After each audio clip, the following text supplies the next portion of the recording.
हुकूमत शराब को आम करती है और पुलिस पीने वालों को हिरासान व परेशान। रियासती हुकूमत ने तेलंगाना भर में शराब पर खुली छूट दे रखी है, जिसके लिए लोग सुबह से रात देर गए शराब की दुकानात और शराब खानों पर खरीदारी और वहीं खड़े होकर पीते नजर आते हैं। एक तरफ खुल्लम खुल्ला शराब की फरोख्ती की जाती है, दूसरी तरफ पुलिस शराब पीकर गाड़ी चलाने वालों को चालान काटकर हिरासान व परेशान कर रही है। रियासत तेलंगाना भर के शहरों में जगह जगह शराब खाने आम है। शराब जैसी बुराइयों कहा जाता है। इस बात के आम होने के बावजूद सिर्फ आमदनी के बहाने हुकूमत इस पर पाबंदी व रोक नहीं लगा रही है।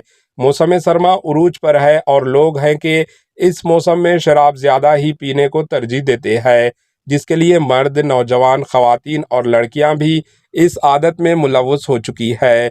इस शराब को आज कई खानदानों, फैमिलीज को तबाह व बर्बाद किया और शोहर व बीवी को जुदा किया। यहाँ तक कि कई खवातीन हैं जिन्होंने शराबी मर्द के मार खाए और उनके अजाब सहे और वो अलहदा होकर जिंदगी गुजार रही है। शराब आम और पीने के लिए तमाम सहूलत मुहैया और गाड़ी चलाने वालों से चालान का हुसूल, इसका मतलब यह है कि दो तरफ से हुकूमत आमदनी चाह रही है। अगर वो वाकई अवाम के हक में संजीदा हो तो अवाम को हिरासान करने के बजाय शराब पर पाबंदी आयद करे, ना कि चालानात पर। Bureau report, HN news.